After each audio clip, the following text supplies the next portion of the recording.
कृष्ण के माता पिता की मृत्यु कैसे हुई, आइए इस कहानी को जानते हैं। मैं प्रमोद सिंह आप लोगों को ये कहानी सुना रहा हूँ। अगर कहानी पसंद आए तो लाइक और सब्सक्राइब कीजिए। हिंदू धर्म में विष्णु के अंतिम अवतार श्री कृष्ण के साथ कई रोचक प्रश्न जुड़े हुए हैं। दरअसल श्री कृष्ण हिंदू धर्म के संपूर्ण अवतार कहे जाते हैं। उन्हें एक बेहतरीन राजनेता और 64 कलाओं का स्वामी भी माना गया है।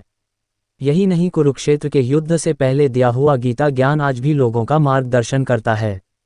इसी तरह कृष्ण के बारे में बहुत सी बातें लिखी गई हैं, लेकिन उनको जन्म देने वाले माता पिता देवकी और वासुदेव और उनका पालन करने वाले माता पिता यशोदा और नंदलाल कहाँ थे और उनकी मृत्यु कैसे हुई, आज हम इन्हीं रहस्यों से पर्दा उठाएंगे।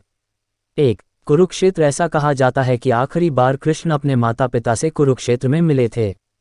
इसी जगह परशुराम ने क्षत्रियों को हराने के बाद तपस्या की थी। 2. कुरुक्षेत्र के मार्ग में भगवद गीता के अनुसार कुरुक्षेत्र जाते समय कृष्ण अपने माता पिता यशोदा और नंदलाल से मुलाकात करते हुए गए थे।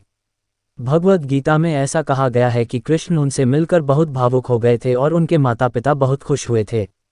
3. यशोदा की मृत्यु। कहा जाता है कि जब भगवान कृष्ण अपनी मां यशोदा से मिलने गए तो वे अपनी आखिरी सांस ले रही थी और उन्हें इस बात का बहुत दुख था कि कृष्ण की 16,000 पत्नियां होने के बावजूद वे एक भी विवाह में शामिल नहीं हो पाए। 4. कृष्ण ने वादा किया अपनी मां का दुख उनसे देखा नहीं गया और उन्होंने अपनी मां से वादा किया कि अगले जन्म में वे उनके सारे विवाह में शामिल होंगी।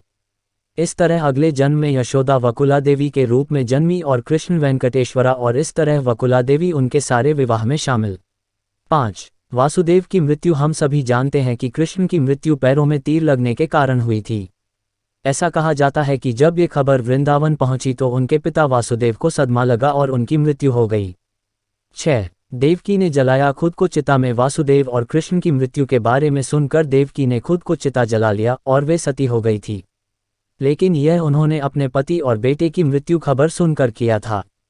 7. नंदलाल। कृष्ण के पिता नंदलाल की मौत के बारे में बहुत ज़्यादा जानकारी किसी को नहीं है, लेकिन कहा जाता है कि नंदलाल शिव के भक्त थे और इसी कारण उन्हें उनके भक्त गना ले गए थे, जिसके बाद उनको मोक्ष की प्राप्ति हुई थी। 8. कृष्ण के बारे में अन्य बातें। कृष्ण एक विश्वासपात्र दोस्त, गुरु और विश्वसनीय सलाहकार थे। साथ ही कृष्ण का पांडवों से सीधा रिश्ता था। कुंती पांडवों की मां और वासुदेव की बहन थी जो उनके असली पिता थे।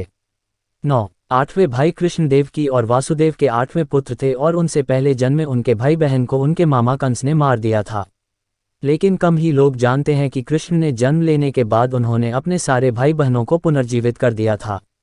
10. गुरु के बेटे को पुनः जीवित करना। अपने भाई बहनों को ही नहीं, कृष्ण ने अपने गुरु सांदीपनी के बेटे को जीवित किया था। कृष्ण ने इस तरह अपने गुरु को गुरुदक्षिणा दी थी। 11. कृष्ण की मृत्यु। कृष्ण को विभिन्न शाप लगे हुए थे, जिनके फलस्वरूप ऐसा कहा जाता है कि ऋषि दुर्वास ने उन्हें शाप दिया था कि उनके पैर कमजोर और असुरक्षित रहेंगे। 12. गांधारी। इसके अलावा कृष्ण को गांधारी ने भी शाप दिया था। उन्होंने कहा था जैसे उनके पूरे कौरव वंश का सर्वनाश हुआ है वैसे ही कृष्ण के भी पूरे वंश का सर्वनाश हो जाएगा। आप लोगों को ये जानकारी कैसा लगा कमेंट में ज़रूर बताएं, और कहानी और जानकारी अच्छा लगा तो लाइक और सब्सक्राइब करें। यहाँ तक कहानी सुनने के लिए बहुत बहुत धन्यवाद और नमस्कार दोस्तों।